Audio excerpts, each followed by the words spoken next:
Meghan Markle and Prince Harry's controversial sit-down interview was planned to be re-aired by ITV with a newly edited version, according to Neil Seal. The royal commentator also suggested the plans have since been scrapped after securing the rights to broadcast a series of royal family projects, including Kate, the Duchess of Cambridge's special carol service this Christmas. Mr. Sean claimed, "Now, here's the inside track because I was told that there were plans to put out a re-edited version of that interview with some scenes that we'd never seen before. Suddenly that's all been scrapped. You get the picture here now. What's interesting to note is it was sort of scrapped once. Of course, it got to the ears inside palace walls now. This would have been extremely bad taste by ITV to actually rethink about putting the interview out. After all, it caused so much heartache for our gracious Majesty the Queen and other senior members of the British monarchy. It would have been foolish given the fact that they'd been bestowed that carol's service by the Duke and Duchess of Cambridge. But the bigger picture could be this: ITV are now in a serious battle to make sure that they become the main broadcaster for the Platinum Jubilee celebrations, and it wouldn't work very well, would it? If they re-screened an interview that could possibly anger, upset and cause distress to Her Majesty the Queen on such a wonderful forthcoming year. Prince Harry and Meghan's interview with Oprah Winfrey was aired in March 2021. The interview sparked controversy over some of the claims the Duke and Duchess of Sussex made. Harry and Meghan alleged a member of the family inquired about Archie Harrison's potential skin color ahead of his birth.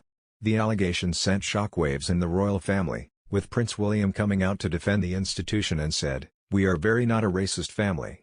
Meghan also admitted to having suicidal thoughts and spoke about the practicalities of how she was going to end her life.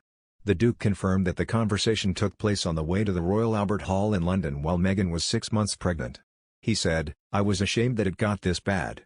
I was ashamed to go to my family because, to be honest with you, like a lot of other people my age could probably relate to, I know that I'm not going to get from my family what I need." He then added, "History was repeating itself." The Duchess expressed, "It was a very real and frightening constant thought. I remember that he just cradled me, and I went to the institution and I said I needed to go somewhere and get help, and I was told that I couldn't, because it wouldn't be good for the institution." Buckingham Palace was deeply hurt by the allegations and issued a statement. "The whole family is saddened to learn the full extent of how challenging the last few years have been for Harry and Meghan. The issues raised, particularly that of race, are concerning. While some recollections may vary, they are taken very seriously and will be addressed by the family privately. Harry, Meghan, and Archie will always be much-loved family members." In the other hand, Meghan Markle's pose is nearly identical to a photo of Princess Diana holding baby Prince William on February 1, 1983. In the pictures of both Meghan and Diana, the mothers are shown holding their babies in an upright position and looking up at their children with loving eyes. Turns out, these similarities reveal a lot about each mother and their respective relationships with their families, at least according to Judy James, a body language expert known for analyzing the royal family. The body language that Meghan uses with her baby here is an almost direct and perfect copy of a pose adopted by Diana with her own baby many years before, James said in an interview with Daily Express. Both women define themselves as loving, doting mothers with this pose, and both allow their babies to be seen in a playful mood as they laugh and smile down at them.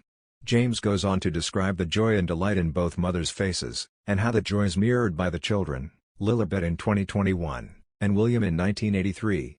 There is one notable difference between the photos, however, and it's a sad one. Both Meghan and Diana are seen in profile, leaning back to look up at their children as they raise them higher than their own heads, James said.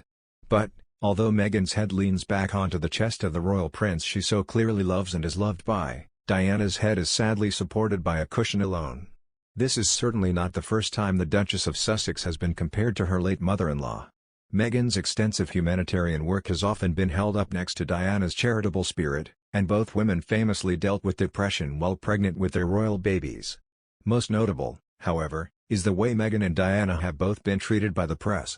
Harry has compared the negative coverage his wife often receives to the way tabloids used to chase Diana in the 80s and 90s.